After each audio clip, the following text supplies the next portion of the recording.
think we are live. Terry says we are. What's up, Terry? Kevin, Electro Omega, Cowtown, Custom, Skyprop, Reyes, Luke's, Danovan J, Ed Axman, Joe Hervey, Ron Padgett, and Gary Davlin. Super fan, Gary Davlin. Never forget that. Gary, did you see he's got more stuff up there? I'm telling you, it's an addiction. What's up, Mike? What's up, Strat CPO? What's up, Trolls, Thunder Falcon? My knees hurt. Skyprop. Numinator, Fred, Charles, Speaker. We got Nick, we got Fretless Ed, we got Robert, of course Mark, Jay Shaft, Tim Thomas, Timothy. It is an addiction, dude. It really, I'm going to need a bigger case. What's up, Super Lead? Hey, what's up, Nelson?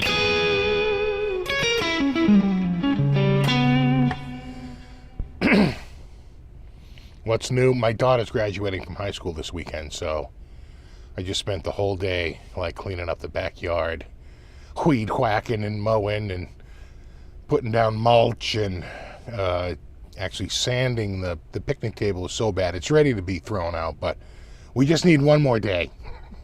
It's sturdy enough that we can sit on it and it'll work, but man, it's 20 years old. You know, I'm not live. I think you are, Ed. Brian, Tactical, Richard, Papa Blue, got Kevin. I know the Celtics are looking good. You know, I thought that game was so frantic. I was like, this is going to be like a 200-point game. Like, it's going to, you know, it's going to be like Golden State wins 198-163. It was like that. It was like, what's going on here? But no, they pulled it out at the end there. I am loving this Vola. Kind of have been lately. It's got, you know, it's got that nice humbucker, but then it's got the kind of stratty.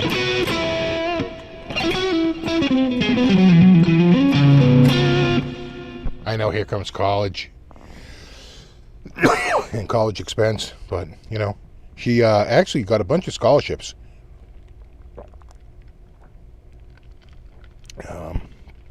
So that all works out, you know, $1,000 here, $1,000 there. It starts to add up.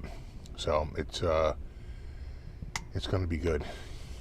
Yeah, how's hockey doing? Is it the Rangers that are? Rico says my son just graduated high school last week. Good luck. Yeah, it's that time. You know, it's funny when you have kids. Our neighbors across the street, they had their like last one in high school. And they were like, you know, don't blink, your kids grow up real fast. We're like, yeah, because it feels like it's taking forever. These kids are killing me. But then you do blink, and it is, you're like, oh my God, they're going to college. I'm not at NAMM. I'm there in spirit, though. I'm sure I cut a few mean farts there, and probably in a very real sense, some of my molecules remain.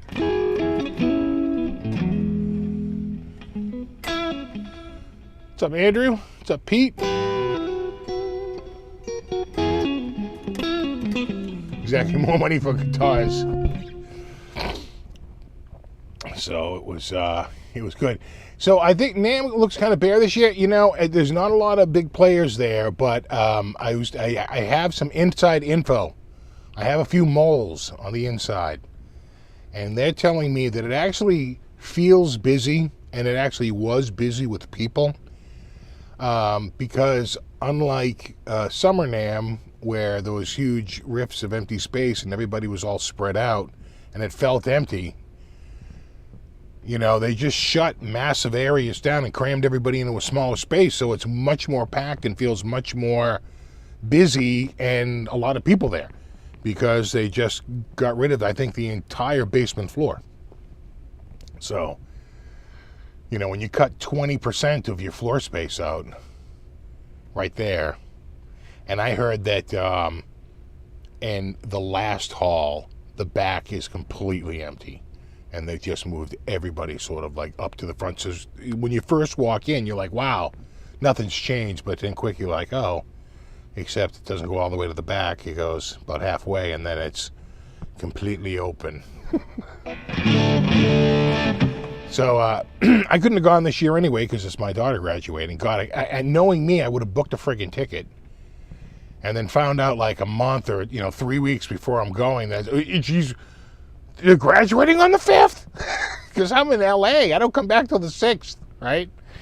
But so thank God I just skipped it this year. I couldn't go this year. You can't go when the hotels are when Disney is open in June. Anything past like May 15th, maybe even May 1st is considered Disney peak season. Certainly May 15th. So you start to get into June. The first week of June, and Disney prices start to take hold out there. Because if I haven't said it 1,000 times, Disney is literally across the street. You're looking at the back end of Disney, right? The ass end of it. The entrance is completely on the other side of that massive block that they own. But yeah, Disney's right there. Which is why when you go to so many hotels, there's a lot of Disney theme. There's a lot of friggin', Disney going on. You walk in and there's like, all kinds of Disney specials going on. You're like, oh God, I forgot, right? All right, Disney.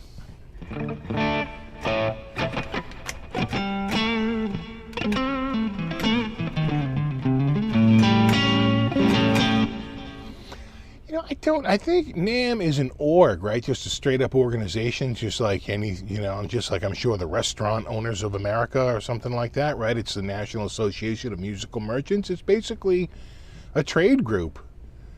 And they've been around a very long time. The show used to be in Chicago because they felt it was like sort of like in the middle of the country. But then they realized that the weather wasn't so great. And it was tricky sometimes with snowstorms. So they're like, let's move it out to California where the weather is nicer. And it lends better for people coming, if it's going to be a global show, to people coming from the South Pacific. So then they started Nashville, the Summer NAMM.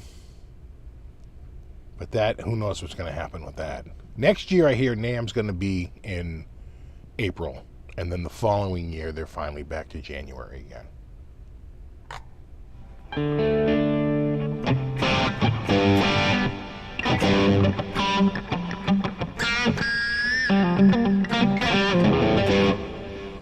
Yeah, the basement. Not all Chinese companies are down there. Quite frankly, that is a big part of it. A lot of acoustic companies go down there, especially up near the front of the room. Not where the escalators come down. The escalators sort of come down in the back of the building. But when you're up front, where you could get back out to the front of the building, yeah, that's a lot of acoustic companies would be down there. Like Luna, and who else was down there? I think maybe... oh God, I can't think of the name. Like Martin would be upstairs, but there'd be a bunch of acoustic, down there. I am so friggin' thirsty. That sun is hot. that's friggin' hot. I know it's a whole different world and adventure, so it's I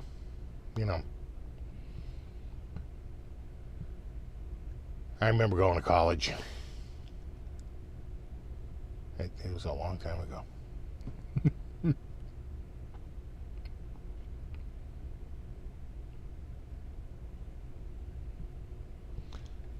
I haven't heard about flights being canceled and rescheduled. That would suck, man.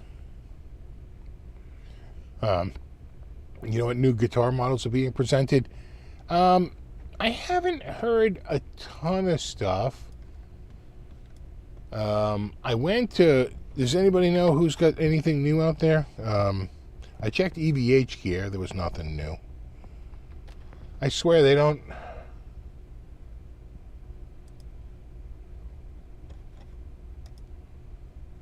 Let me just go to. See, the thing is I don't know that there's a ton. Maybe they are just, putting stuff out. Okay, I'm seeing some new stuff here. You got to remember, Jackson's not there, right? So if Jackson's not at the NAMM show, do you still put new stuff out like the week of the friggin' NAMM show? I guess you do.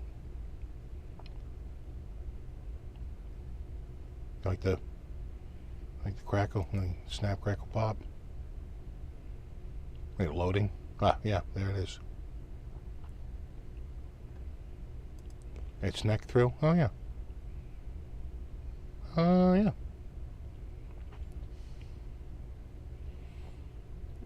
It truly was an electric guitar. I'll be here all the week.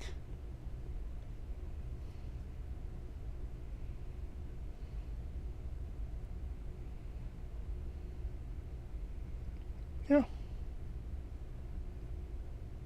That fretboard looks a lot darker than that one I had, huh? Who else has got new stuff this week? Yeah, I'm seeing a lot of that Soldano amp out there. Like, 20 videos in a day. I think. Yeah, the Soldano SS. I think everybody knows about that. Yeah. Soldano Super Lead.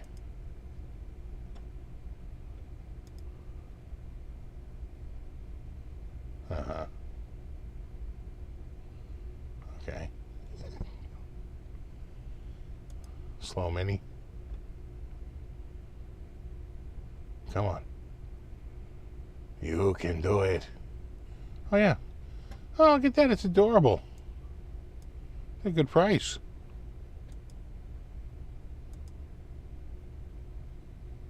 And I'm sure someone's saying like that. And I'm sure for my 249, I'm getting a full tube amp, correct? That's a full tube amp, right? I'm going to say no. It might have a tube preamp. But I doubt that's a tube amp. Is it?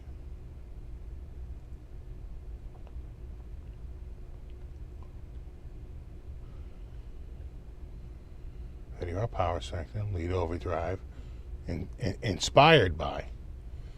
No tubes. Yeah, I gotta. There's no at 249. You couldn't build it. You couldn't build it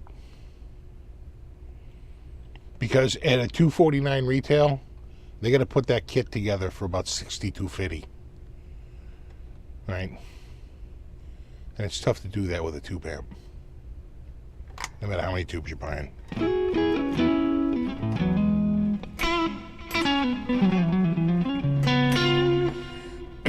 Those who saw the basketball game the other day, what'd you think of the Neil Schon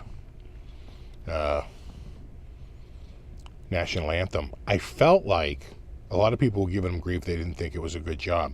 I felt like he missed a phrase. You know what I'm saying? Like he's playing it,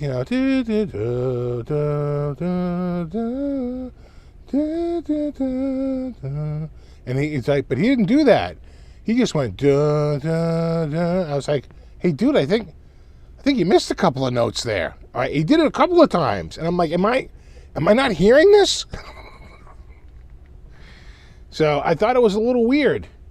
I'd have to go back and see if I could find it again and listen to it, but it just felt like. I know he threw some extra stuff in there, but whatever. I'm just talking about the actual melody. It felt like he missed a small phrase.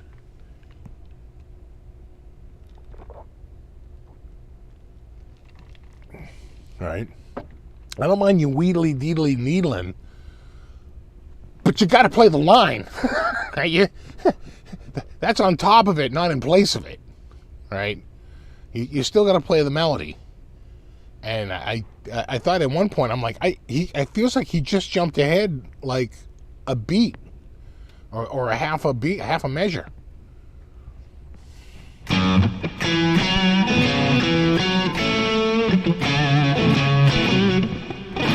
Oh yeah, right, Ibanez. Good point. Good point.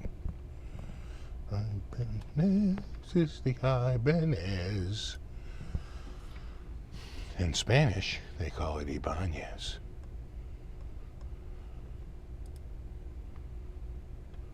Because in baseball, Ibanez never takes the except maybe if they're Japanese. Otherwise, it's Ibanez. Are they showing the new Gear 2022?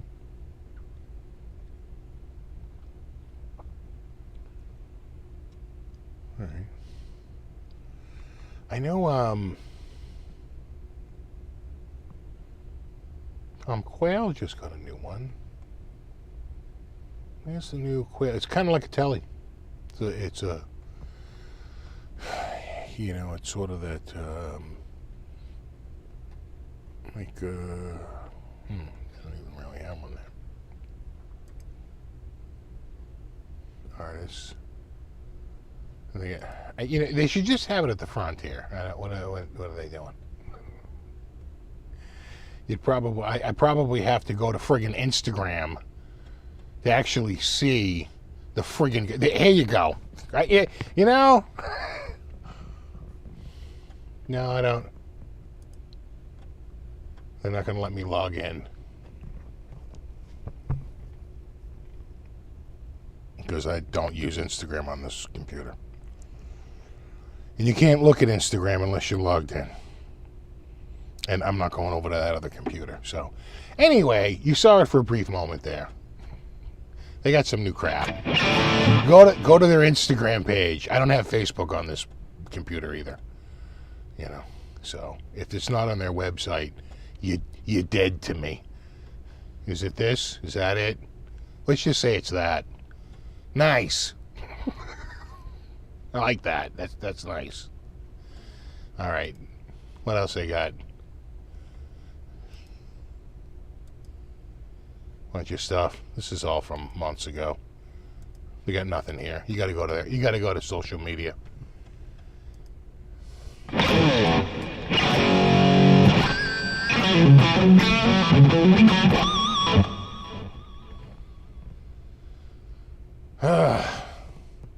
Oh, thanks, Vinny P. No, thank you.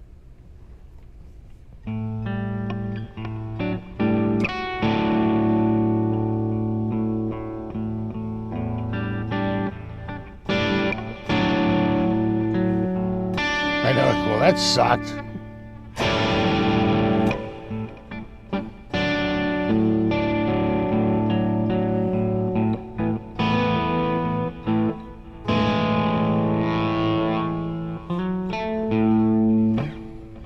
Hey, what's up, RJ?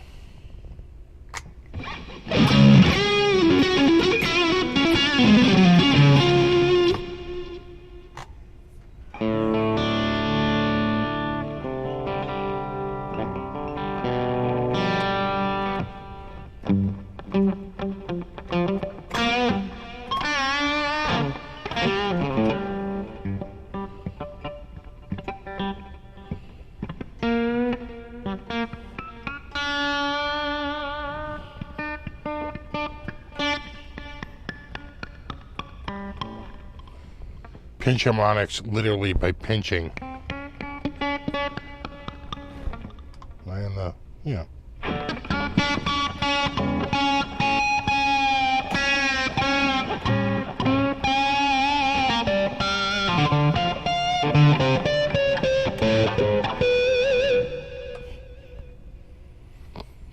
Am I choking up on the pick? No.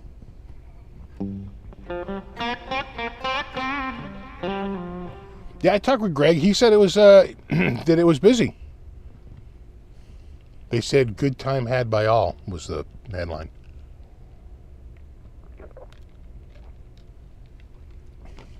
Ripley says, but a Catalyst 60. Oh, yeah, how's that working out? That's the new Line 6, right? For practice, both the Black Stars have died. Yeah. I hate when that happens. Good to see you, Music Sound, yeah.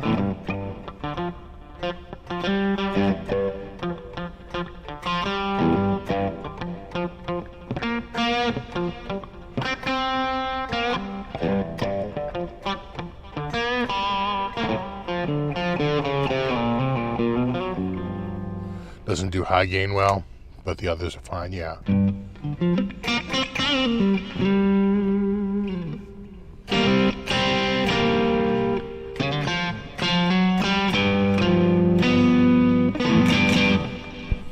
Yeah, I just, God, this week has been anything but guitar oriented, but soon, because it's going to get too hot out to do outdoor stuff, and I'll be pretty much, indoors. But yeah, I have to. What else? Anyone else? I see Fender isn't there either. Fender is not there. Of course, they got the new Hammertone, but everybody knows about that. Anything else? Hammertone.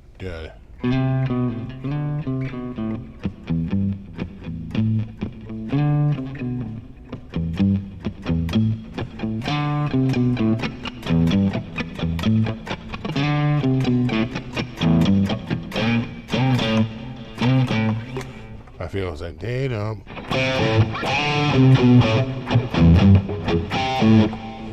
She's a very kinky girl. See, I remember the original. Hammer Time was the later remix. I remember the original single. Stop. Hammer Time.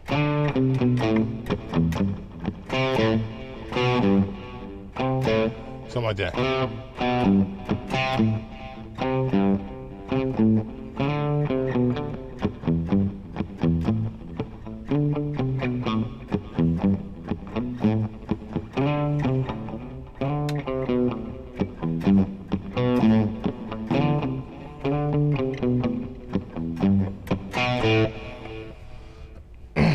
What's the future of music? It consumes itself through ever more regurgitations until it's just a pile of slop. You're welcome.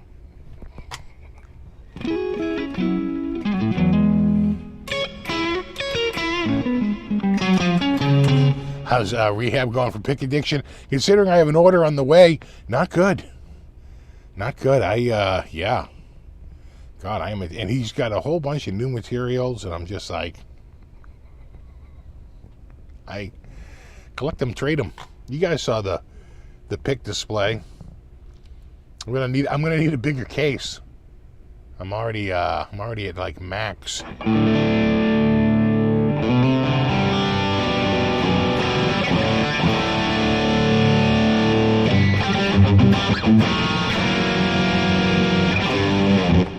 Ever checked out a Sterling Cutlass? I don't think the Sterling Cutlass. I think I played a Music Man at the NAMM show. But they're probably the same exact guitar. It's kind of like, just a different factory.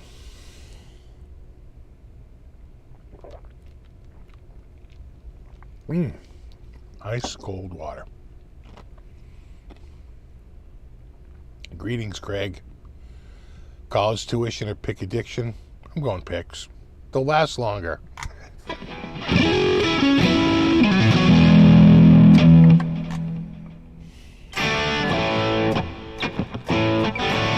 I'd need a friggin' million of those picks to pay for college. They're not College isn't cheap. I know, I have to learn how to play Pomp and Circumstance.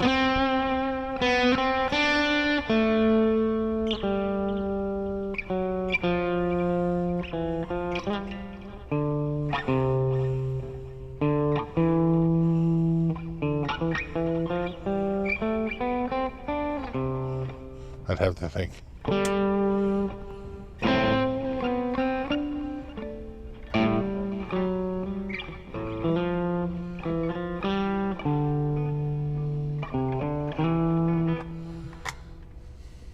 Something like that, just off the top of me head.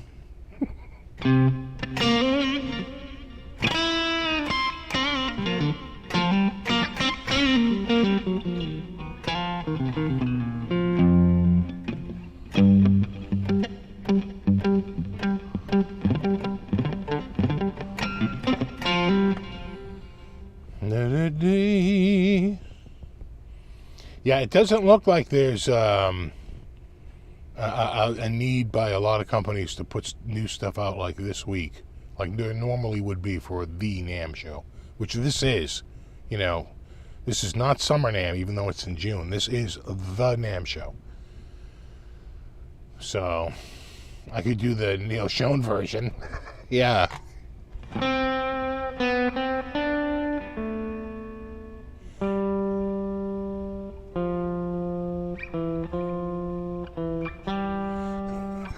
Like that, is that how it goes?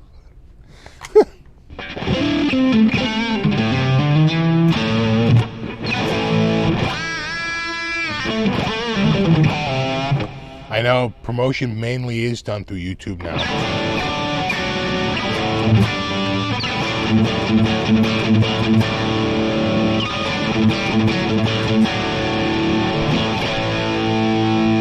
I love the pickup in this.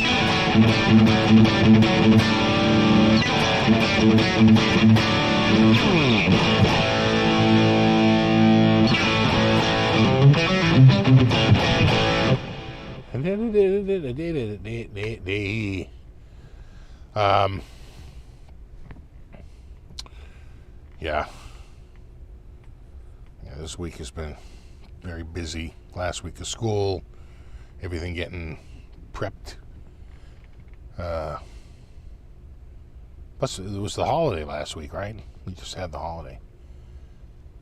So, finally got my phone, my new phone, and I switched over to Google Fi. I'm off AT&T. I have had that number. I've had this number, and I had that account.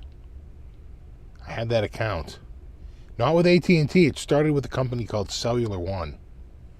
And then Cellular One was bought by Singular.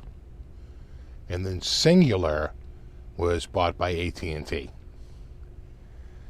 And, but it's been the same number and the same account. I've always just paid whoever sent me a bill. And I started that cell phone in September of 1992. Which means that in like a few months, I think that's 30 years, which is, you know, not going to lie, that's probably getting up there for a record for continuous service. You know? I'm just saying. I can tell you how I got my original phone. It was a Motorola, you know, Charlie 19, this big friggin' brick. And that big antenna on the top of the analog sucker. I went to like a Building 19. Those of you who live in the New England area remember Building 19. They had a tech sale. They bought some tech company out that had a fire, and I went there to get a laser printer. Because I needed a printer real bad. I was working on an inkjet printer and it was killing me in ink costs. So I wanted a laser printer. And they had them. And, you know, we're talking like a laser printer that was like $600 for like $150. And I was like, sign me up. So I was there to get the friggin' laser printer, and I got it. And while I was there,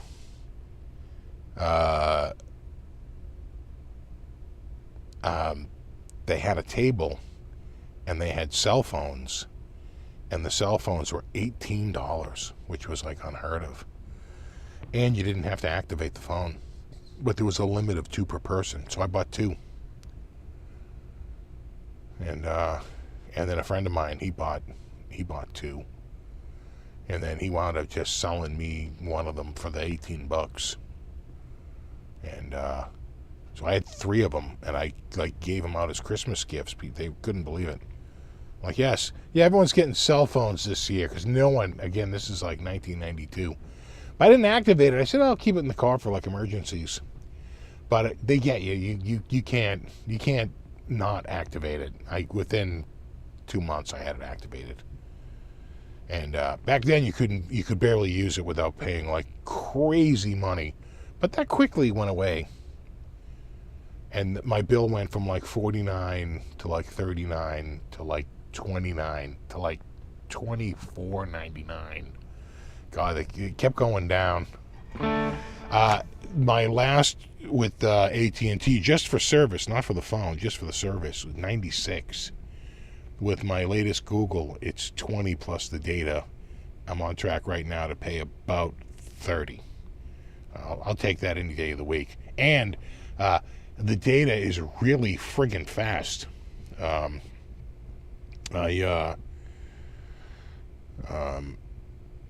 In my house, I don't get it very fast. In the basement, I get like 4G LTE plus, which is like 60 megabit on the download and like 2 megabit upload, which is pedestrian. But I'm on Wi-Fi anyway. I get gigabit symmetrical. It doesn't matter. But when I go to the bottom of the friggin' hill, I got 400 megabit on the down and like 60 megabit on the up. And then I went down a little bit closer to where I know a tower is, and I got 600 megabit on the download and 120 megabit on the upload, which I'm not going to lie, that's pretty good for cell service. That's pretty damn good.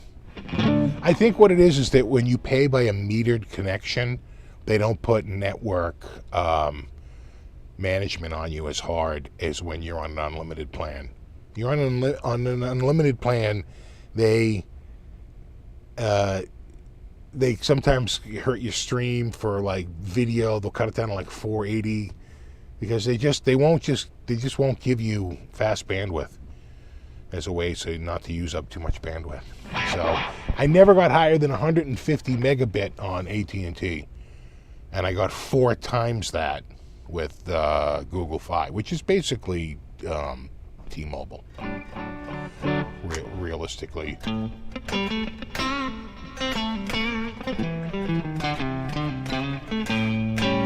Have a good one, little roadie. Yeah, singular. So it's like it felt like costs were just getting out of control, and I never use data. So it's like when I go back and I look at how much like mobile data I use, it's very little. I'm on Wi-Fi most of the time, so I pay for it. So I just switched on over to Google Fi. See ya, AT&T. And I'm pretty unlocked phone. I have to say, the unlocked phone experience is pretty good too, because you get your updates not through your carrier, AT&T or Verizon or whoever, but through Samsung. And normally, having updated my last phone with the May security update, that's what this needed, the May security update. I know how fast it came down on that old one over Wi-Fi. And the new one was like, I was like, hello. Nice. So it seems like their servers are a little better. And it doesn't have the bloatware. The AT&T one, I couldn't uninstall Facebook. They don't let you. The best you can do is disable it. With this phone, I can actually uninstall it. Thank you. I hate that.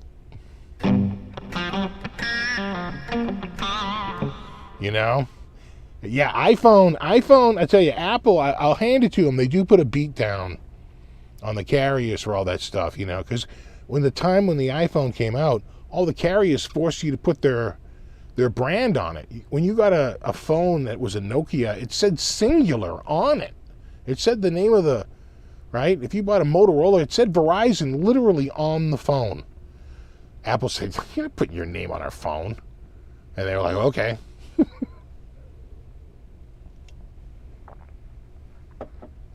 I didn't go Unlimited Plus. I went pay-as-you-go. I used too little data. My prior 24 months, I averaged like 380 megs of data per month.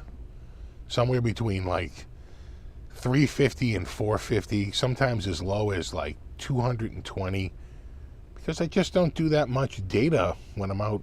I might take a call, but that doesn't count towards data. Neither does just straight texting, though I think an MMS message probably would count towards my data, but I'm not sure about that. But anyway, I just don't use them. I'm on Wi-Fi. I'm on friggin' Wi-Fi.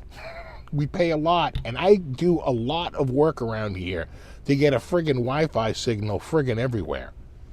You got to drive 2 blocks from here before our phone friggin' disconnects from Wi-Fi. Yeah, the bloatware will kill you. Hey, what's up, David?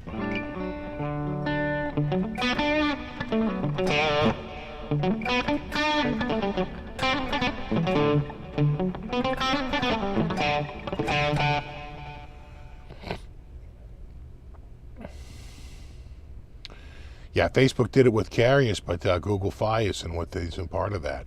They don't have any of that. When you bring your own phone, too, you have to get an unlocked phone, which is awesome. One thing that sucked, though, I'll tell you one thing I didn't like about it.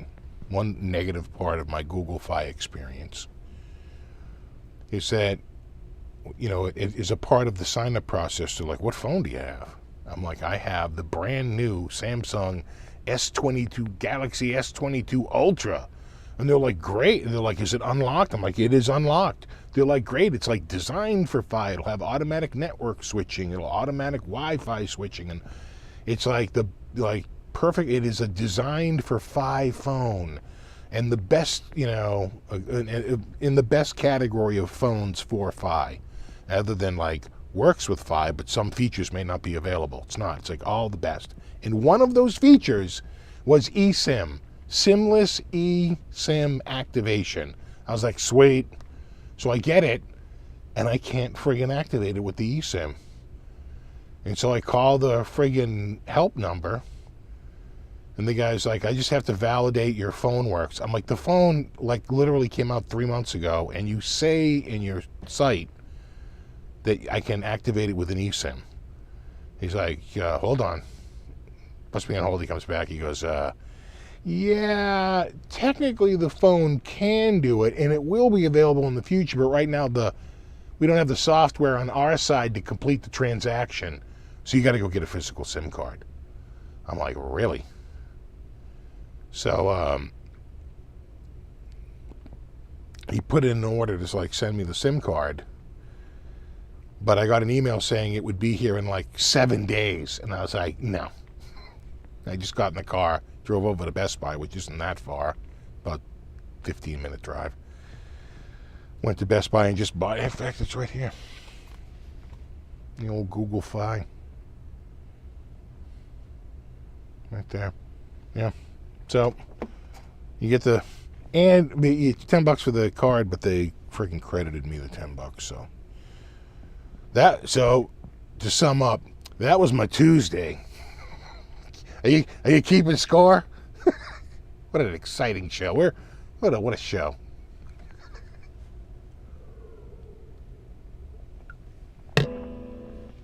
Oh.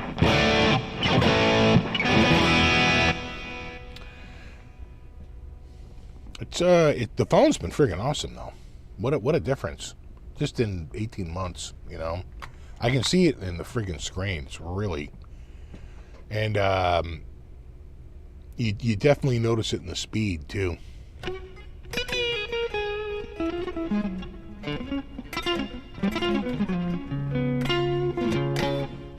Play side by. I don't think this is plastic actually.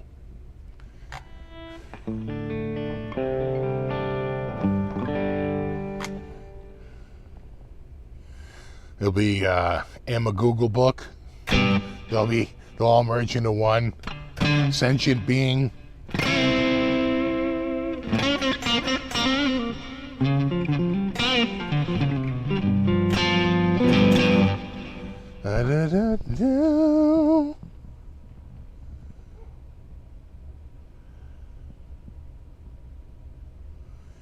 I did see that new Tosin Abasi Music Man. That's a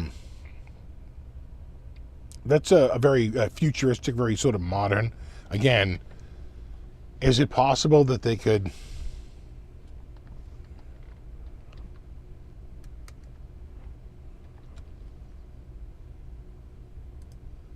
put it on their website? Or is it all just friggin' social media? I have a feeling it's just the social media.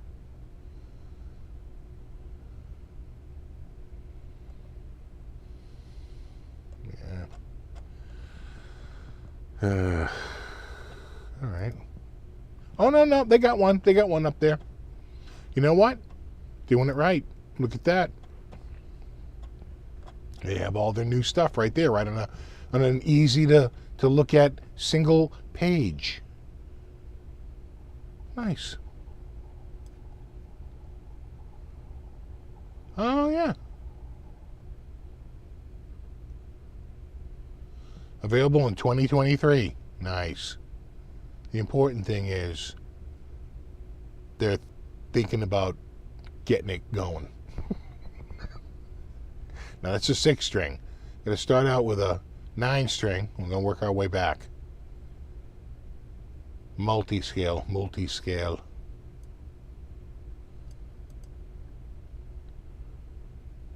Chunky rhythms when you want to play bass and guitar at the same time.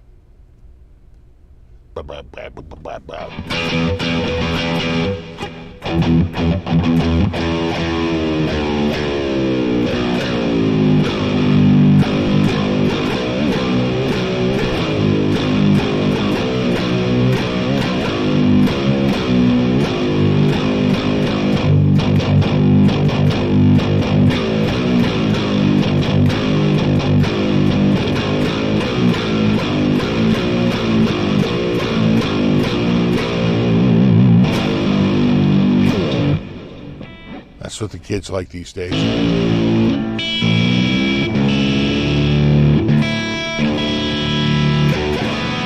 Yeah, drop C.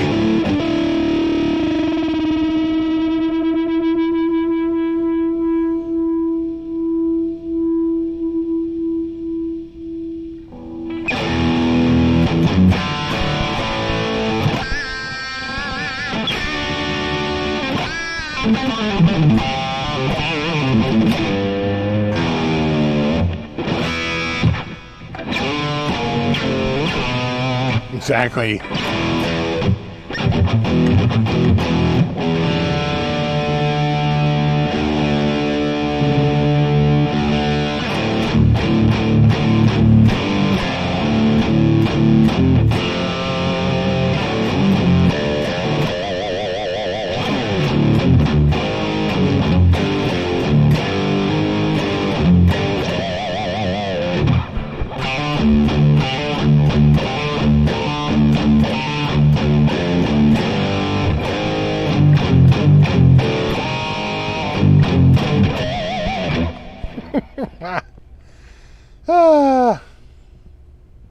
Fun with riffs.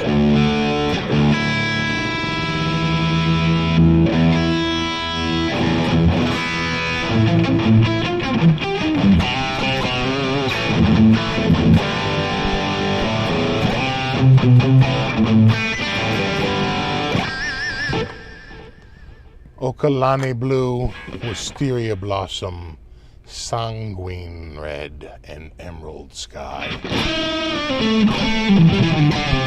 I don't know, I just feel like that emerald sky one is a little lazy. You couldn't have come up with a better name.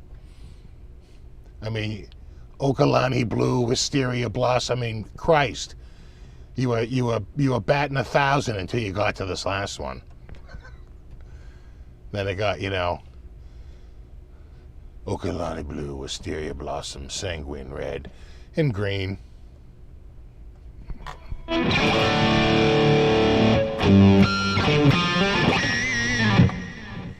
Wah, wah.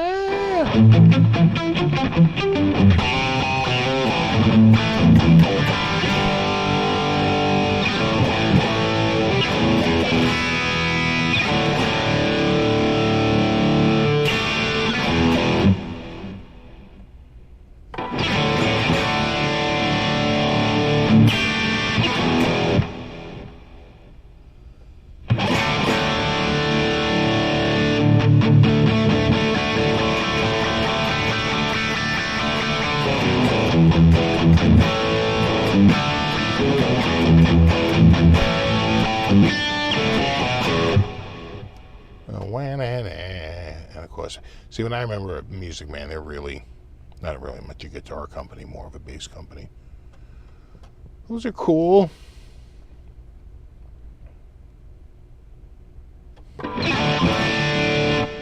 Very angular. You know what? I'm just gonna say it. You could probably play a lot of modes on those guitars. They look very modal. You know what I'm saying? Like really good at playing modes.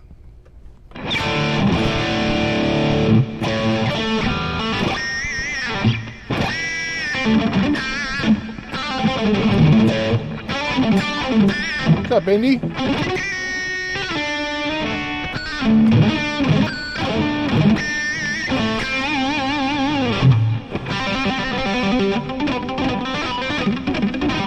My hands are so slow from gripping sanders and in friggin' rakes all day. Back to the hospital, Mark. In the blues. What's up, buddy?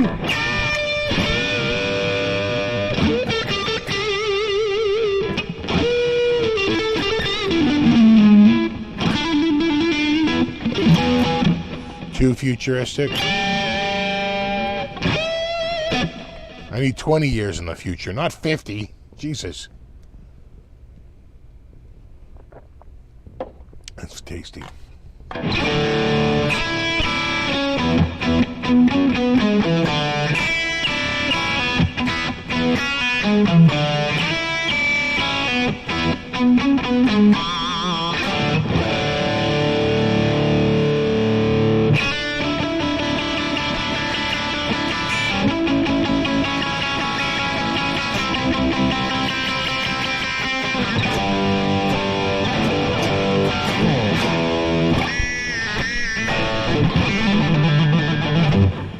Have to do it with the neck. What's up, Ben Coombs?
Has Vince gotten any better shape? I doubt it. Just saying, statistically speaking, he's had a lot of chances up till now. Maybe. Hey,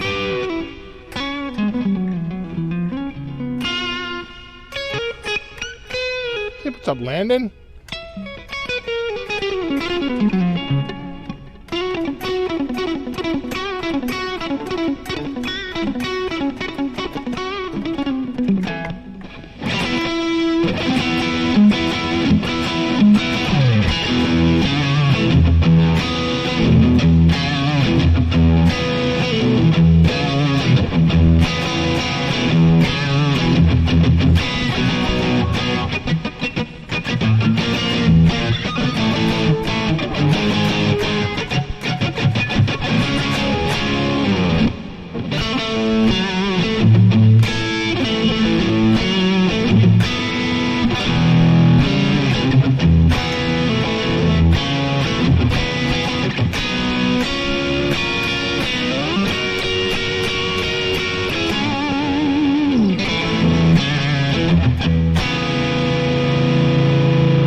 This is a Vola Oz ROA. The ROA is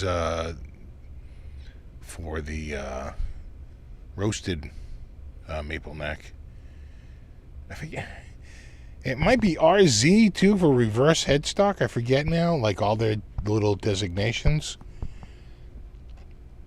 And it has an ash top. And as I've been pointing out, one of those pieces of ash kind of looks like a shark. And that shark looks a little stoned. Just saying. Just stoner shark. You know, it's not readily apparent to everybody. But some of them see a stoned shark in the water.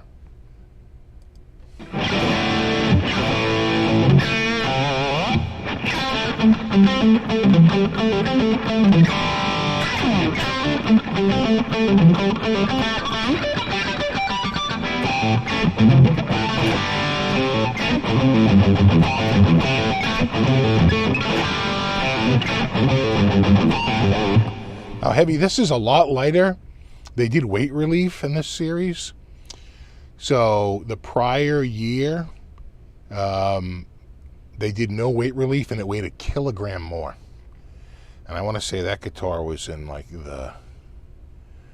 almost 9 pounds, and this is like down in the I think it might even be under 7 pounds. It was literally 2.2 pounds lighter than the prior model. It's noticeable when you pick it up. I really like the lightness of this guitar. It's got the ash top, but it's got a mahogany body.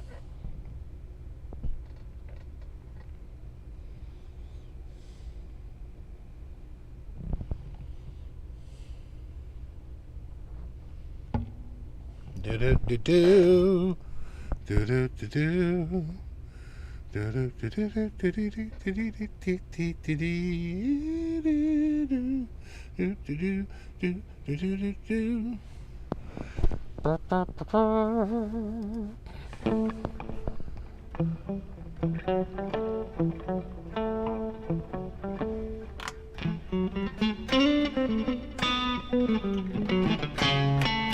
Yeah, this is ash and mahogany, which is probably what made it so friggin' heavy.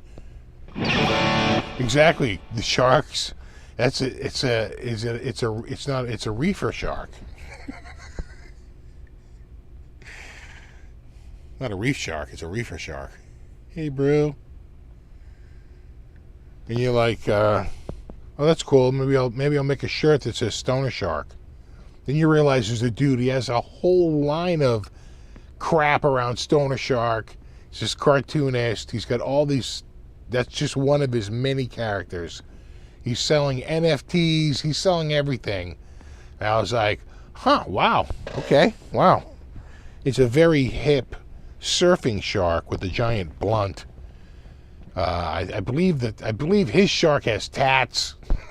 It's yeah, he's got a lot of ink going on there. It's a very different concept than what I'm working with here.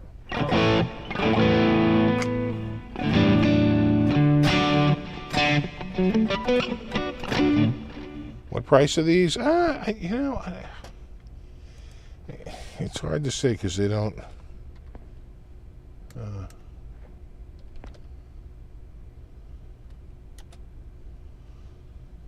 I like to look at the retail, and I usually go to 10 Solo because he's like one of the retailers I know off the top of my head. I don't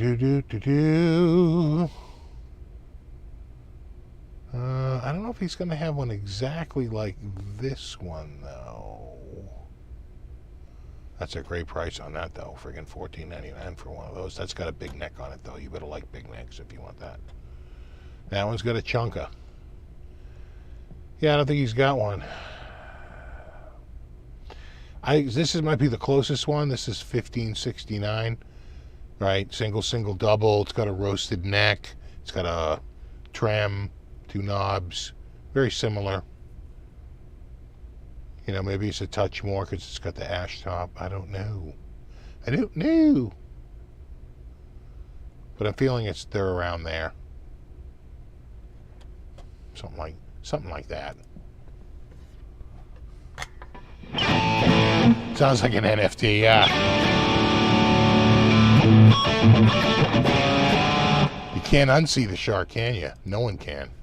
Once you see that shark, he's saying, "What's up, bro? You hit Wendy's?"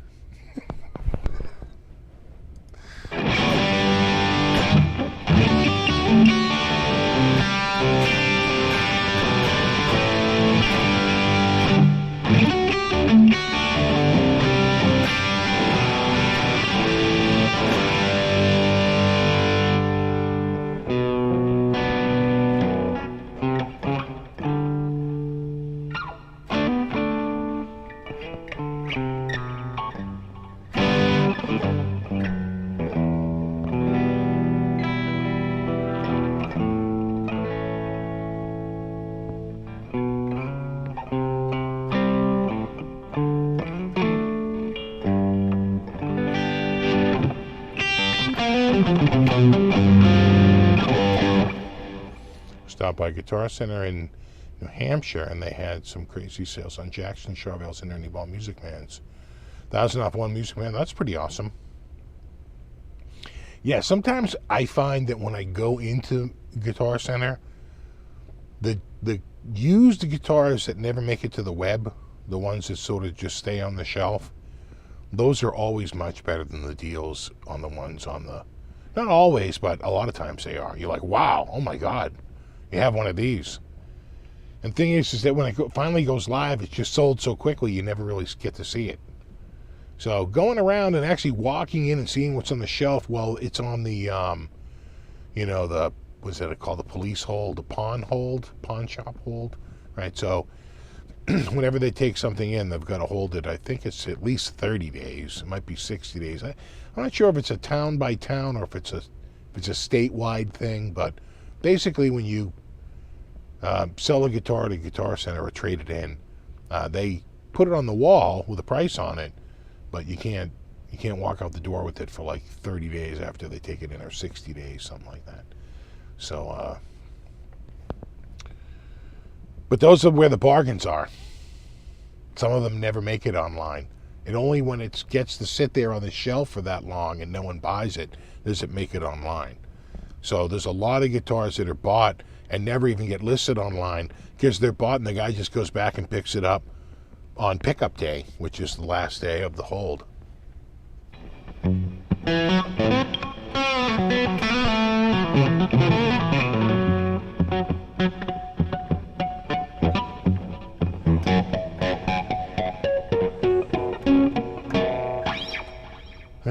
Do.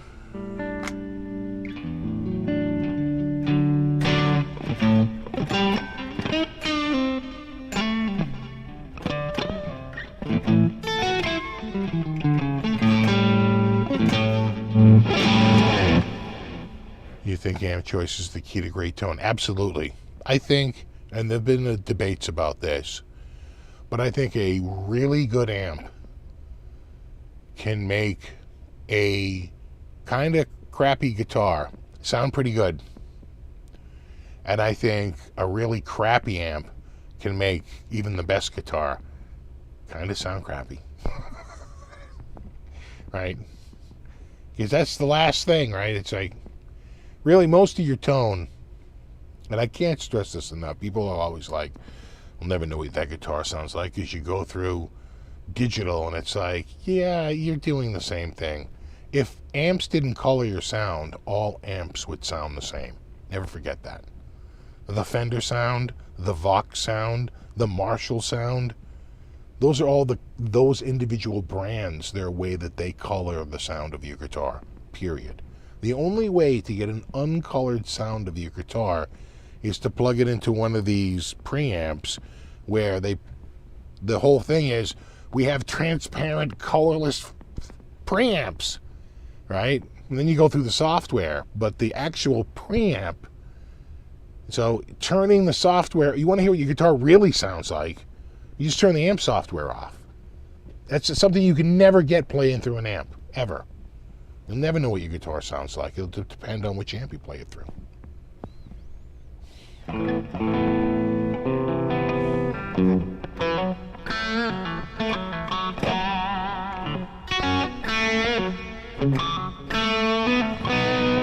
Oh yeah, speaker choice makes a huge difference too, absolutely.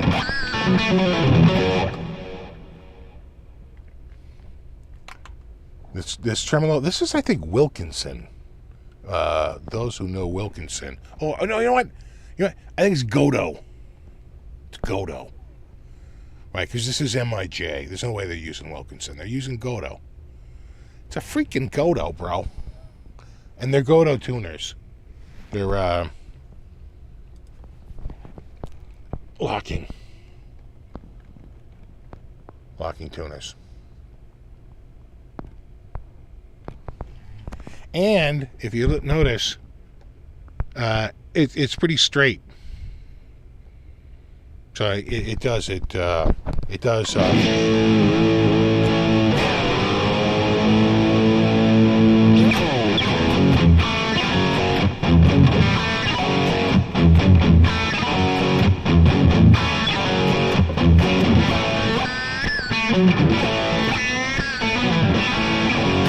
I didn't take the spring out of this one. No, didn't have to.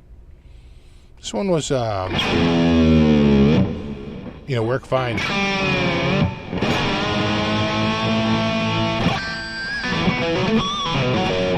Oh, exactly. Tone finger matters, yeah. And I get big, meaty claws. There's a reference for you. Big, meaty claws. Are these claws just on for attracting mates?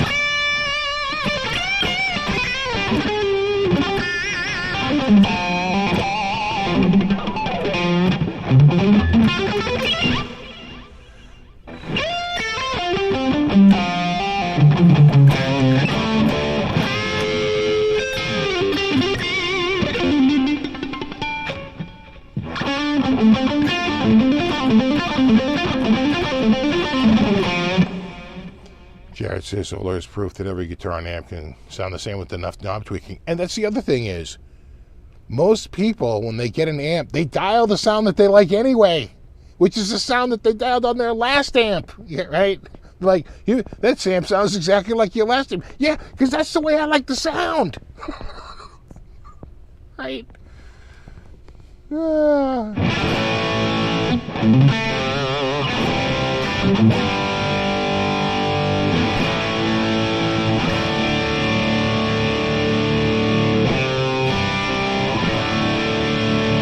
Good sound of pickups in this. These are the Vola in-house too.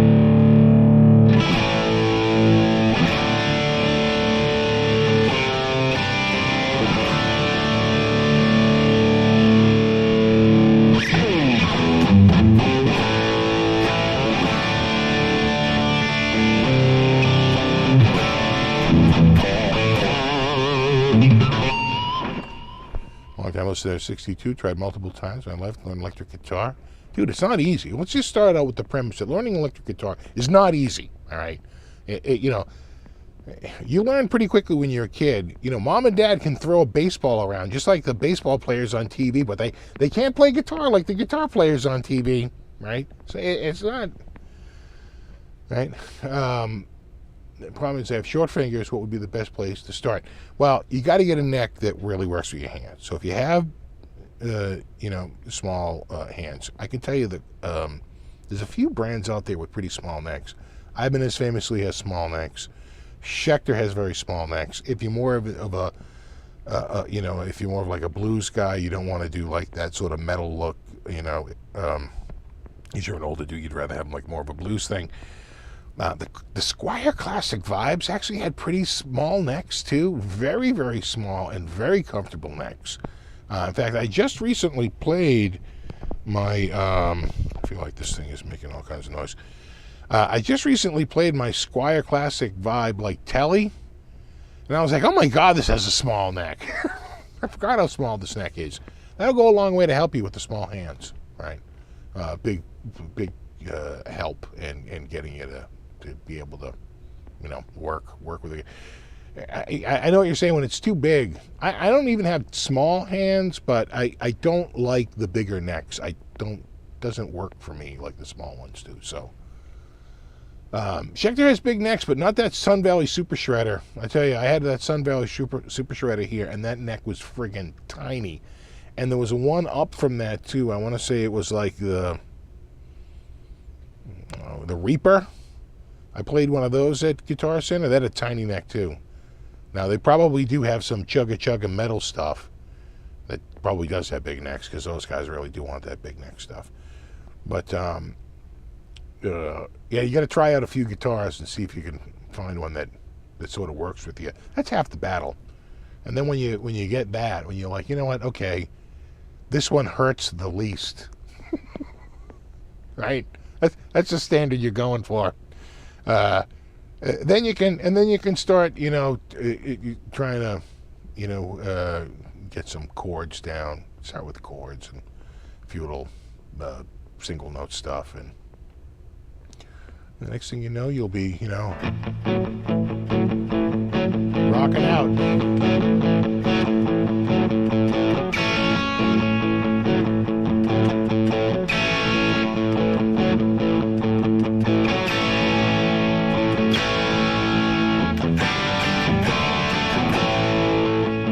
But then you can't have just one guitar. And so you got 40.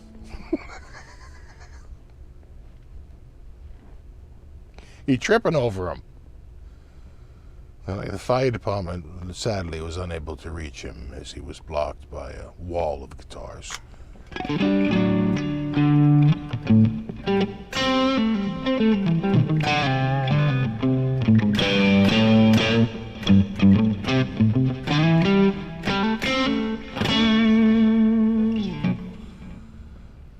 Sure, man. Make it look easy. Yeah, but it's not. I can tell you I'm coming up on, you know how I said in September that it'll be 30 years with a cell phone? It'll be 50 years me playing guitar. 50. Well,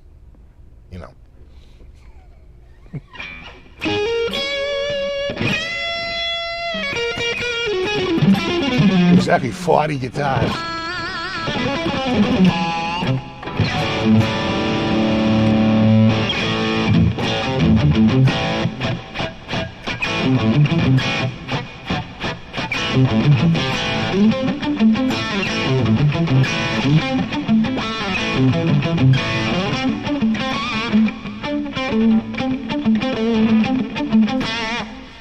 Shortcut? Yeah, shortcut is 50 years. It's the old 50-year shortcut. Everyone wants it instantly. It's the instant 50-year guitarist.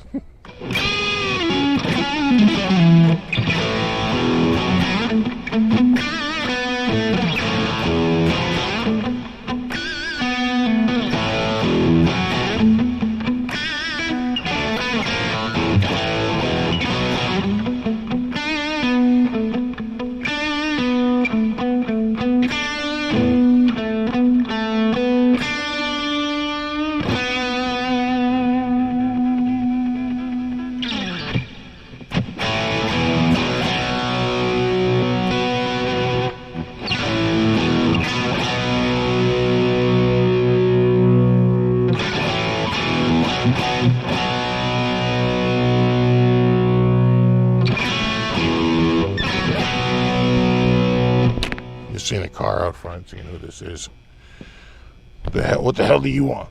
My friendly, what the hell do you want? $50 years to December 37. Drums for 37, 20 for guitar. Yeah. I started playing. I tell you a great example. I started playing keyboards in 1986, and I still suck at keyboards. I am horrible at it. Like, compared to like a real keyboard player, I'm laughably, horribly bad. But, doesn't stop me from dropping crazy money.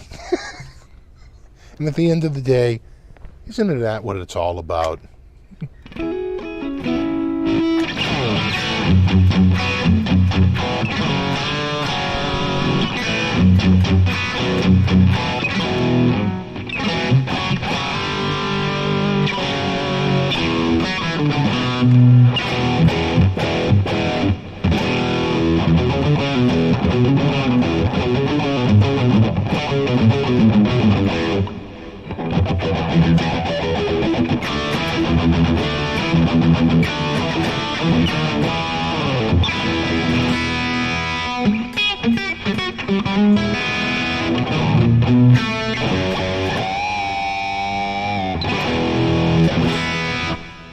Another day.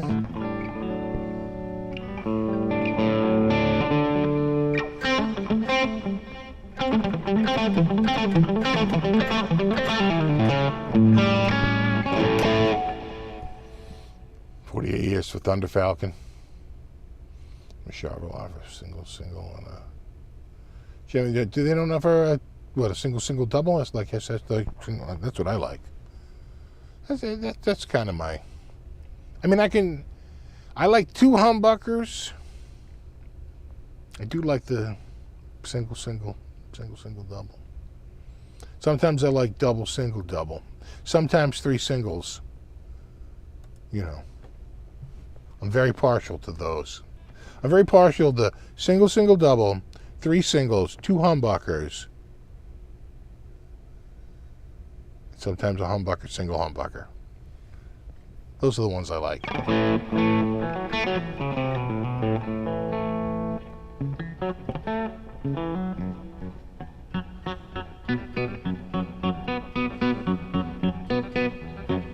Italian family accordion must be learned. A friend of mine grew up in an Italian family, and he could play Eruption on the accordion. He used to laugh my ass off. I was like, "Holy, he's doing it!" I'm like, he's actually pulling it off. H. Nah, let's not go nuts. Sounds like the Cheesecake Factory menu, exactly. Don't get me started, man. Actually, we're going to do a cookout here. That's why I was out there doing all that work. We got we got a dump truck full of ground chuck from Costco, and a bucket of queso, and some potato salad.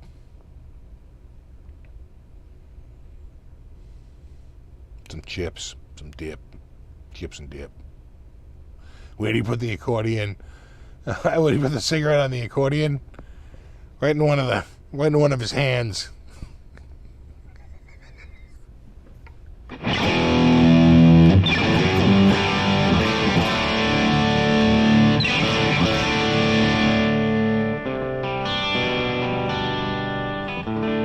Party must be Sunday. Yeah, well, it's the same day as the graduation, so.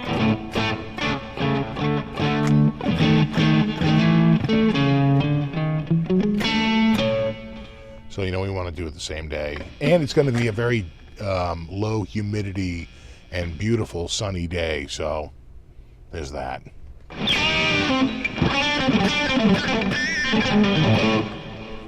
Advice on cheap. Thanks, Big Wave Dave. Advice on cheap 335 styles. Been looking at Sire and vintage brands. I like the vintage brands. I've played a few of those at a few of the NAMM shows, and I know those guys, and they've always been really nice. I've never had a vintage here, but I kind of like what they're doing over there. So I thought they're pretty good. I don't know that much about the Sire. Again, 335 styles, believe it or not, Ibanez has just really got so many, like, down in the really affordable area with that whole Artcore series. I'm not even talking new, I'm talking like used. There's a whole bunch out there. Eert actually might have one for short money. And I'll tell you this, those couple of Eert guitars I've had here, Art guitars, I think Eert, They those have been surprisingly upscale for the for the money. I haven't played the Sire though, so I can't really say. But you know what? The bottom line, dude, CNC machines have gotten so friggin' good. Manufacturing tolerances have gotten so tight that it's hard to go wrong. We're living in a really good time for low cost instruments. I mean, I was, again, I can't say it enough that if I was buying that Jackson that was $199 in 1988, it'd be $86. It's like you could never get a guitar of that quality in 1988 for $86. It was like just hot. You took $250 to $300 to get a decent guitar back then. When you look at Paul Gilbert behind, all the Ibanez stuff, they're all like $699, $799, $899. There's a couple of things that are $10.99, $12.99, 1989. So I'm just saying, prices, relatively speaking, have stayed the same, but quality has gone way up at the price point. Yeah, exactly. Epiphone's another brand. Squire's another brand. But the thing is obviously Squire's not going to have, something big. It'd be like a Starcaster. Those aren't that great. But Epiphone will probably have a couple of things that are pretty damn good. They might be one of the higher end though, because you're gonna pay a little bit for that, that buy into the Gibson brands. But I can tell you, my Epi's been it's been great. It's been awesome.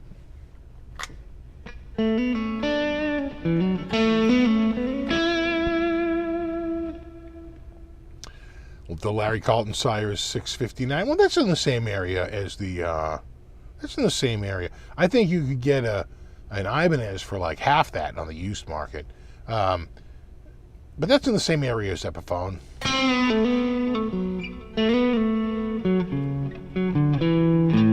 There it is.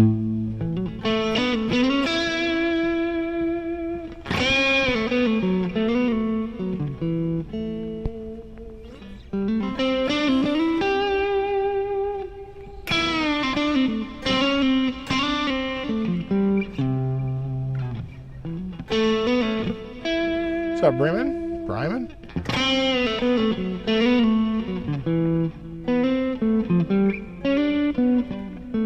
Yeah, there you go. The Harley Benton is $220. The problem is I think the shipping now is up to $70 or $80.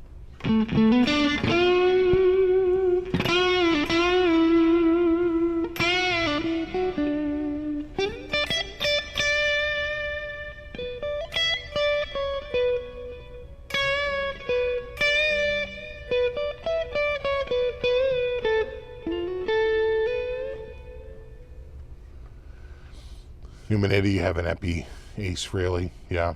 You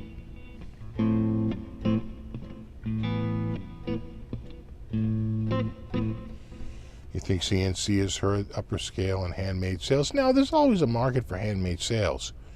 Because there's still, that market doesn't get, because let's face it, guitar players are fickle, and they'll, even though the handmade guitar might actually not even be up to the same tolerances as the non-handmade guitar, there's still going to be a market for a handmade guitar because people just want something special, and handmade guitars are just that, right? It's the same, right? It's the clientele that doesn't buy clothes off the rack. Like, that's what? No. Clothes made for them, right? You have a guitar made for you.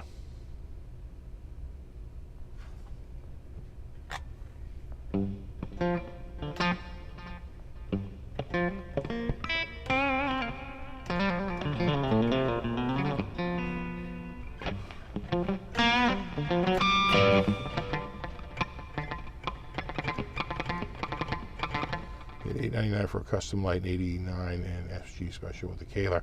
I've been seeing a lot of SG specials show up now, but they're up a little bit, but you still get them down in the, you know, $650, $750 range.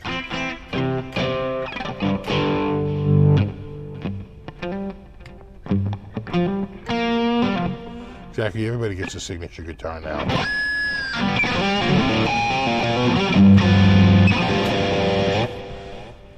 Well, the American Ultras, well, they have a couple of American Ultras out now. They had ones that were $2,500 that had like that blue jean finish, right? It was sort of like a flame maple top with, I want to say, like a blue to a black. Good looking guitar. I think it might have been a painted neck, a black painted neck. And they were getting, I want to say $2,600, $2,500. But they have a few different Ultra series. They were doing those, was it Exotic? No, God, I forget the name. They've had a couple little runs. Kind of like what my Select series is, but they just give it a different name. Like Select, but not Select.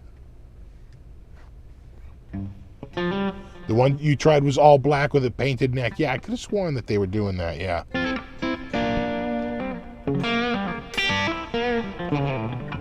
You wanted the, yeah, it's Ultra Luxe. Yeah. You know what? I get the Guitar Center magazine shows up here. That's how I know about those. I see them, they show up. I'm like, oh, we look. Yeah, Rarities. That was the. You're right, Landon. That was the sort of like their recent, sort of like a high end, you know, not one offs, but you know what I'm saying. Special runs that they do for like a year, maybe 2 years, and then they're gone.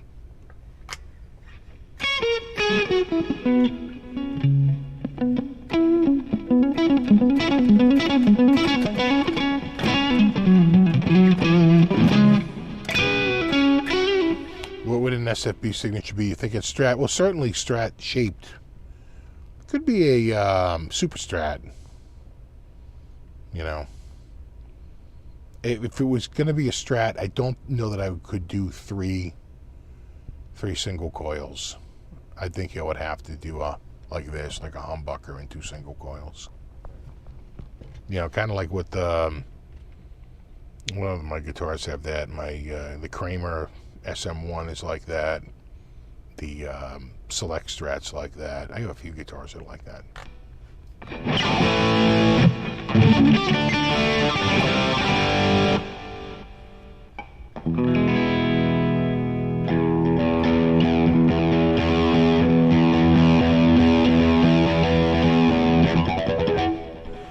When I do a graphic, I think graphic square, you know, I'd probably do a solid color. I just feel like the graphic, it's cool, but the coolness wears off where the colors are sort of timeless. Sort of. Some colors are. Some colors definitely reek of an era. I'm looking your way, friggin' Desert Sun Yellow. Dayglow green, no, was it Dayglow pink? Perps? Should I do the perps? Yeah. But at the end of the day, aren't all perps green?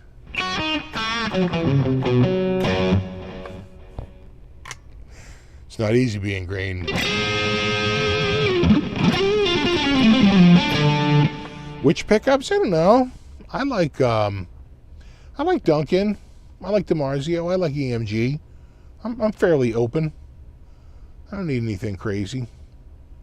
You know, I could do a straight up Duncan set. Maybe put a Hot Rails in it. We doing Hot Rails? Is that what we doing? Are we doing a JB and 2 Hot Rails? Is that what's happening right now? Are we doing a Trembucker Hot Rail with a coil split? What?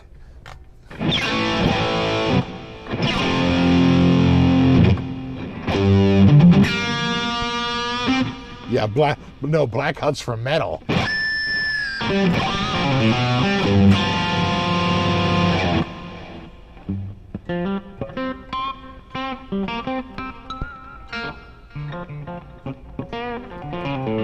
A wood grain explorer. HHH. Oh, you know me so well. Like placid purple. So like I know what you're saying, like a metallic. We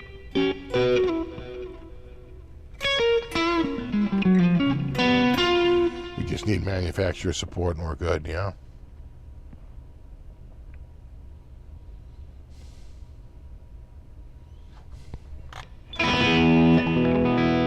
Quad rails are mud, so don't do quad rails. What are we doing? What are we doing in the neck if we're not doing the hot rails?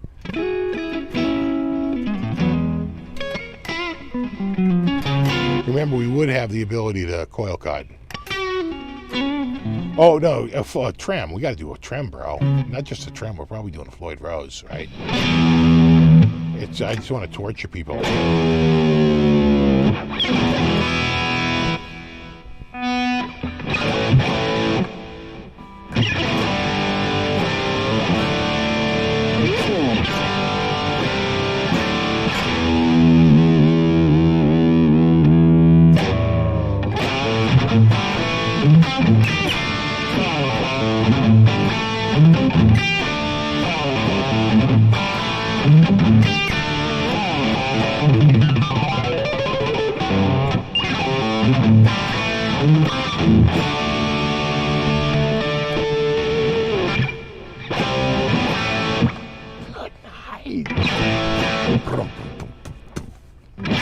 It's the Vinny Appice.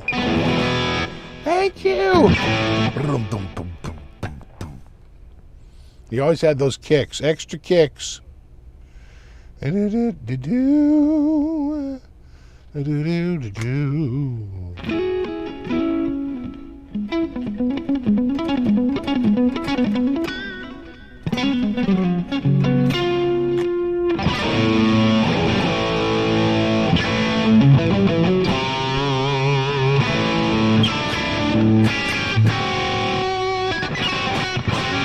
Have a good one, Landon.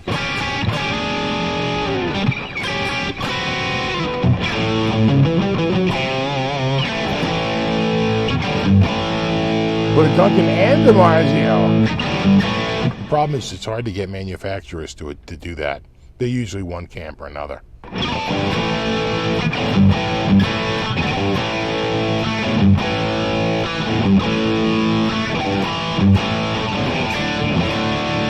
2007 Van Halen tour was amazing. I saw him on the 1984 tour twice. And then I saw him on the 5150 tour. And I saw him on the OU 812 tour. Monsters of Rock, that was like 88.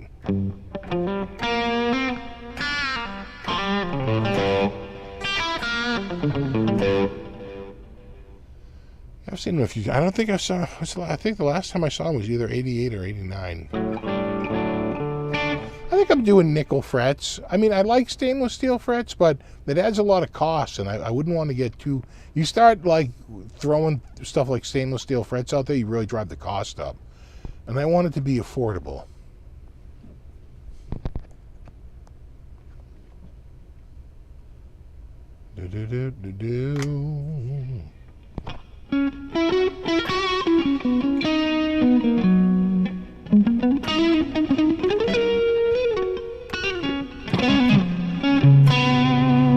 Fretboard material, ebony or maple or rosewood, but nothing else. Really, I'd rather do like ebony, like, you know, super strat with an ebony fretboard, or a super strat with a maple fretboard. But or they got to do rosewood, but Indian laurel, or, you know, burnt cherry, you know, spike wood, or whatever the crap they're trying to put out there, you know. I don't want that. 24 frets would be my preference, not 22. The preference would be 24. Of course, it would be Brazilian rosewood. Yes. I'm targeting a list price of $88,000. How much does this monstrosity cost? $86,000. Again, it's a quote.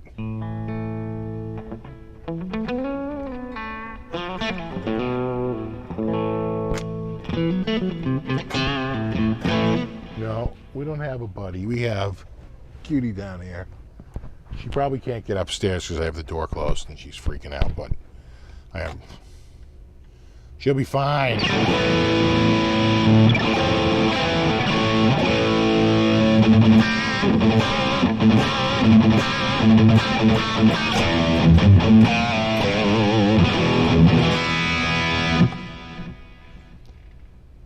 I mentioned you got some stories of the '84 Van Halen shows. Oh my God. I've shared those stories a few times, but yeah, God, those shows. So good. And that first one was such a last minute thing, and I basically convinced the kid to sell me his ticket because which was like $20, but because he couldn't go. He had a ticket and he had nowhere to go. And I knew these two chicks who wanted to go, and they had no way to. They had tickets, but they had no car. So I was like, you don't have a car, I have a car. And he sold me the ticket, and I took them. And man, that was a crazy night. What a friggin' night that was. Van Halen was so good. That first night, they were just unbelievable. And then I saw them again the same weekend on the Sunday, and they were noticeably like a little burnt out from the weekend. No Ironwood. There will be an easy payment plan though. 100% down, no monthly payments.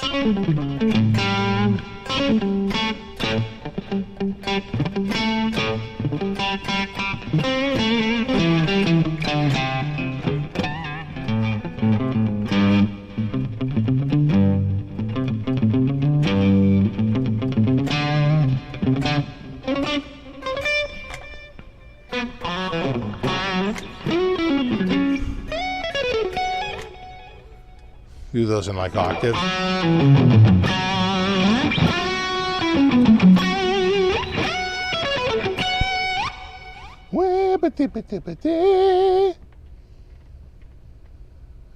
don't remember the Roscoe guitars from the early. The early '90s were tough years for me. I sort of I was working at the music store, so it was very just focused on whatever stock they had.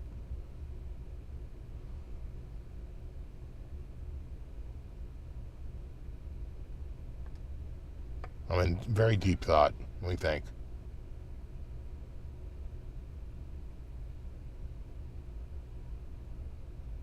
Yeah.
It's a shame the 1984 tour was never professionally filmed. They did film during that Friday show, Friday and Saturday. I wasn't at the Saturday show, but they filmed both nights during the song Panama. And that became the video.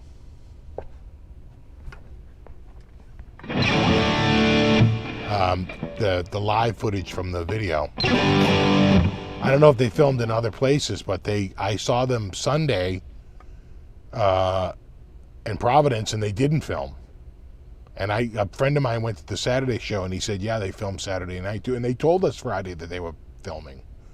And they filmed only during Panama. I went and saw, it was terrible. I went and saw U2, who sounded amazing. But they couldn't let it get too dark because they were filming like a DVD. The concert came out on DVD, like the show I'm at is like literally the DVD. And what's the matter, crybaby? And they what's the matter? And they had a bunch of like stage lights, like out in the audience, like facing in to light it up, like really bright lights to like light up the stage because they didn't have the equipment to shoot it without it. And of course, the video came out in like whatever, 2002, 2001, 2002 was the Elevation Tour. You know, live from the Boston Garden. That's the show I'm at. I'm at that show.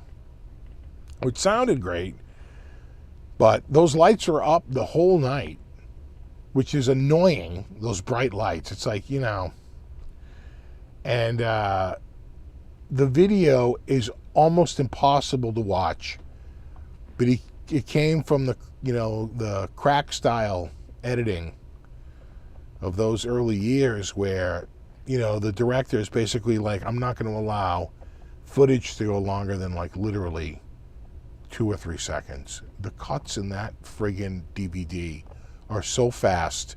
It's almost unwatchable. It's like edited so fast, right? It was the style at the time. Cut, cut, cut, cut, cut, cut, cut, cut, cut, cut, cut, cut.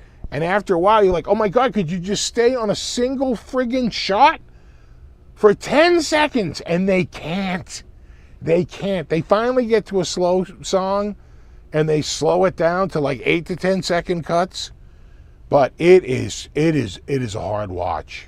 It is a brutally hard watch. So I think my point is that, you know, that was a lot of work. It kind of sucked to see the lights on and your product sucked at the end.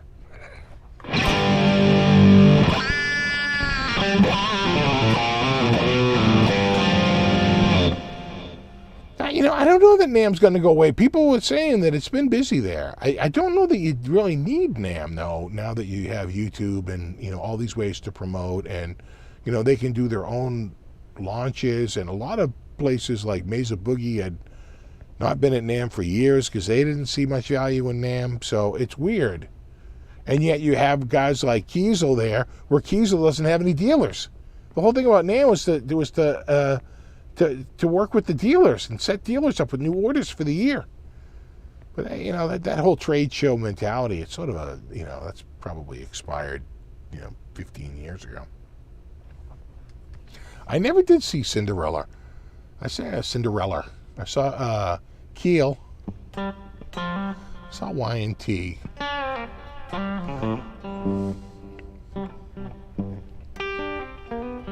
Fastway. Saw Satriani a couple of times.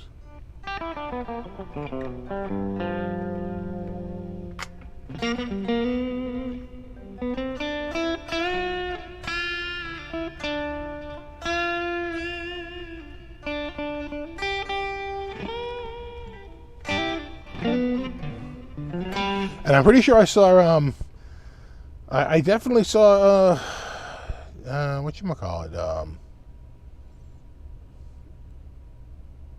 Akira Takasaki there, I can't think of the name, but I saw Wasp. I saw Talus.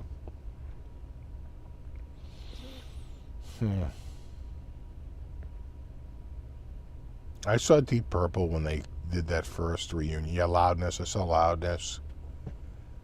I saw Satch's very first show for the first album. If he did shows before that, he wasn't nearly as famous as he was by the time I saw that. That was the first show of that tour. Yeah, I saw Rat, and the opening act for Rat was Bon Jovi. And Slippery wasn't out yet. The only song they had was Runaway. Oh, she's a little runaway.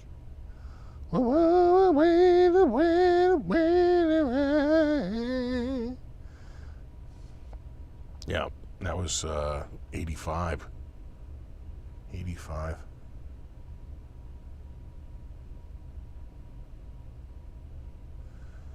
Yeah, he had hair on that tour. And that was with Stu Ham. I wonder if that was who I saw. I wonder if I saw Loudness open for AC/DC. I wonder if that was the tour. That sounds about right.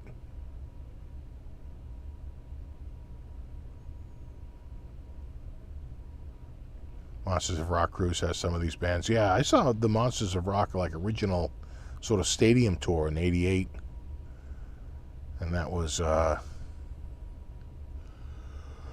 Halen. Oh, man. I'm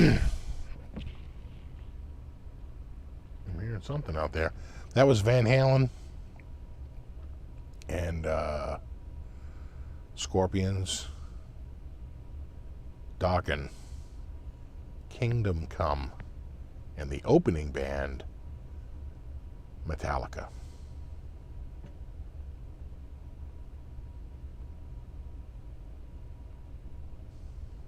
I do need a coffee. Oh, yeah, I saw AC/DC open for UFO in '88. That must have been awesome. See, Vow Wow? Never heard of them. Oh, yeah, did you see the Monsters tour in '88 as well? That was a good tour. I missed Metallica. I showed up, I walked in, and they were like, "Good night!" I saw Joe Satriani open up for the Rolling Stones.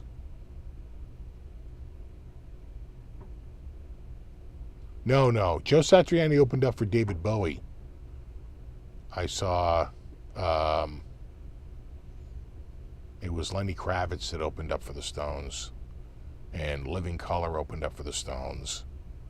And Goo Goo Dolls opened up for the Stones.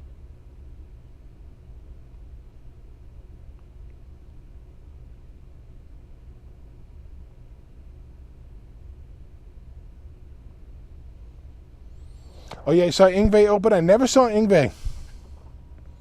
I've never seen Yngwie. He's done some tours, but he was never on the leg of the tour that I saw, right? So he would do a tour where he was opening for someone, and I just wouldn't. It wasn't on the leg that, right? It was like West Coast or something. I never remember all of that. 80s are a blur. I remember some stuff. You all right over there? I know you want to go upstairs. Hold on. 15 minutes and we'll be out of here. I know. And you're a gooba. And you're a little chubs. I know, my little chubs. Who's this little chubs? I know. Oh, she's bored. She wants to go upstairs and run around. Yeah, good. There you go. Yeah. Oh, my back. I was feeling that today, leaning over that friggin'. So I couldn't wait to get out of there, yeah.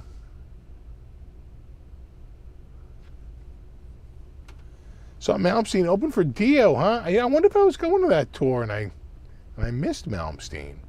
Because I've seen Dio a few times. You know, like right in that era. The best shows you saw was Peter Gabriel after So was released. Yeah, I saw Peter Gabriel, but we had these terrible seats. One of the worst sounding shows ever. Just sounded awful, and it was just because they had extended the balcony so far down over your head, you were looking through like a little slit from the loge. And I was like, oh my God, you barely see them. And the sound was coming in and bouncing off, and we could hear the people talking and bouncing off the overhead back to us. I'm like, they need to line speakers here so we can friggin' hear it, but they had nothing like that. And I was like, this is like literally the worst sounding show I've ever been to.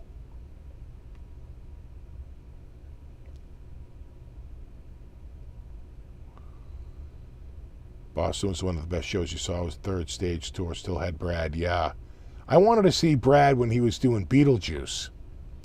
Right. The Beatles tribute band playing down there at Mosley's.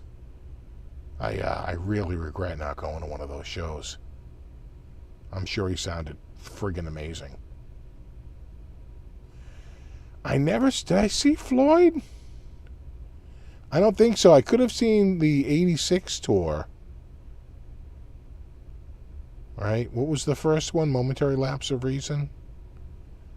I really regret not going to see The Wall, because that's of all the Floyd albums, I really love The Wall. And I really, really regret not going to that Wall tour. Although I have I got the high def video. It's not the same.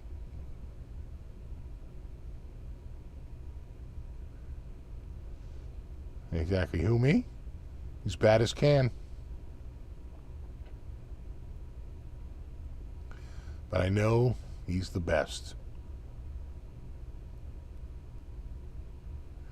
Gotta invest in Bitcoin. When all these other cryptos are dead, Bitcoin's the one that's going to live. Why? Because he's bad as can. Yeah, Steve Howe he's looked old lately.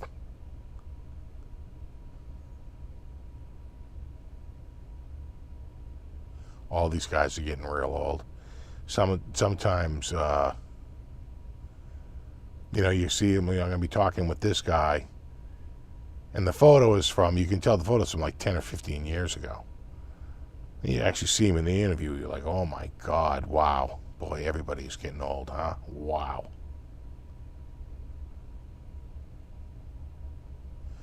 The worst show?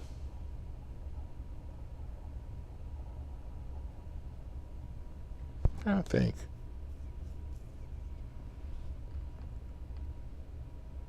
I don't know.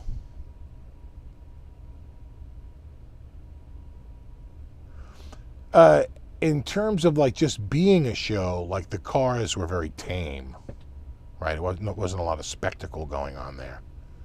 But they sounded good. They sounded like the friggin' record. So I can't fault them for, they sounded friggin' amazing. But there's no moving around. They're kind of cemented to the floor. Yeah, you know what? One show I went to that was actually pretty weak was Brian Ferry. The band was great and everything, but I just didn't know the material. I got sort of dragged along to the show, and I just didn't know anything. I knew like 2 songs, "Love Is the Drug," and like one other tune. And that's it.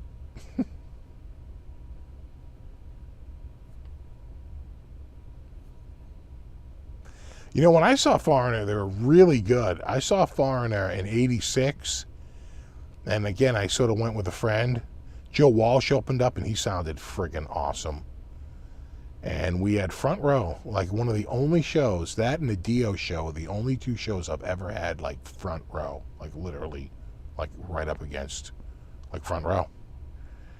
And Foreigner came out, and other than one song, I was like, oh my God, that's right. Foreigner does this song after song after song. I was like, wow, and they sounded great.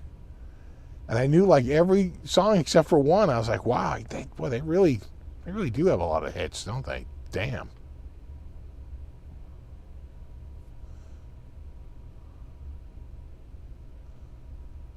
Yeah, Foreigner 4 tour and the '86 tour with Walsh. Yeah, that must have been it. The '86 tour.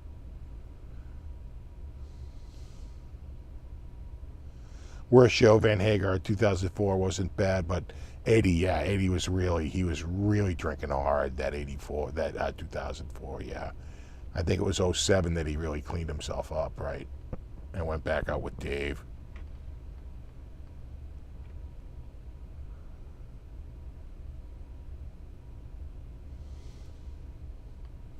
So Foreigner opened for the Stones. That must have been a great show. I never saw Cheap Trick, which is shocking because I'm such a fan. And they play so many gigs. But I never did get to see Cheap Trick.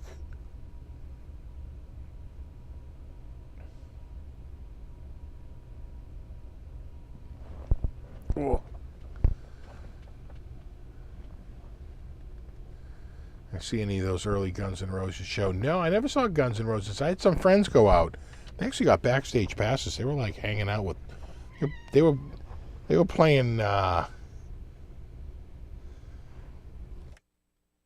They were like playing pool with Slash. I know, you big crybaby.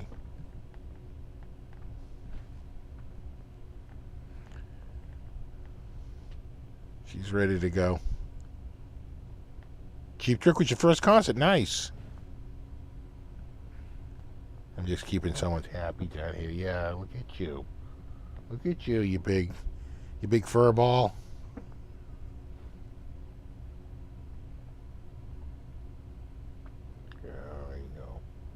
I know you want to go. You ready to run upstairs?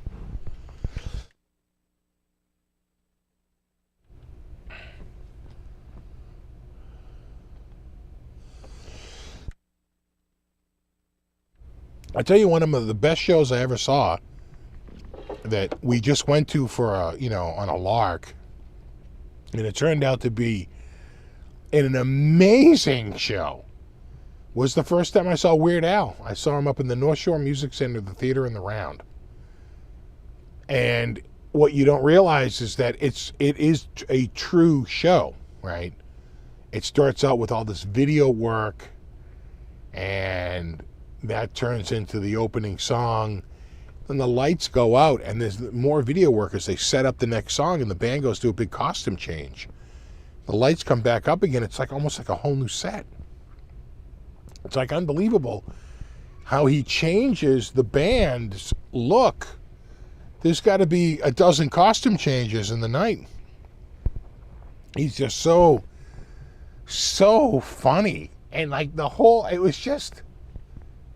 it was such a good show. This was a long time ago. This is when he was supporting probably in, I want to say 1999 or 2000, or maybe probably 2001, because it was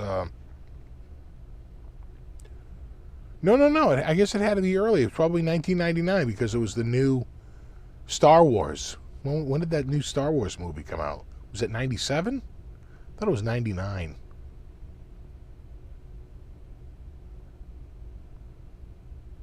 Have a good one, Melon Husk. Kiss, Providence, 79. I saw me and New England opened for them, right, with Charlie Farron. Yeah, that. I wanted to go to that so bad. I was so bummed I didn't go see that. I know so many people that went to go see that. You all right over there, you gooba? You're getting restless. All right, dude, you know what? I think I want to end it early. She wants to go upstairs. And I saw Rush not on the Moving Pictures tour. I saw Rush on the Signals tour. That was a good show. You know. Yeah, don't ever want to lose you. That was pretty much it. 5-minute warning. Nah, we're calling it. This is your 30-second warning. Yeah, she keeps running by and bumping me. She's giving me the drive-by. That's the time to go. Sean Daniel, now I can't go.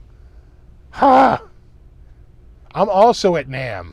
I'm on a green screen at my hotel room. It's the miracle. The miracle.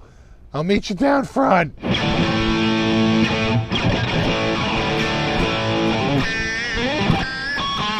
All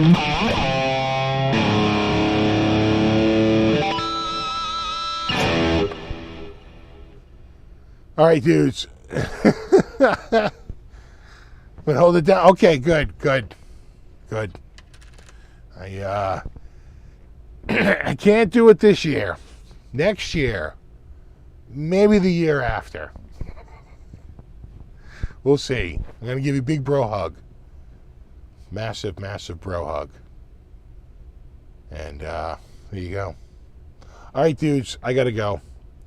Thanks to everyone for hanging out tonight. Super extra.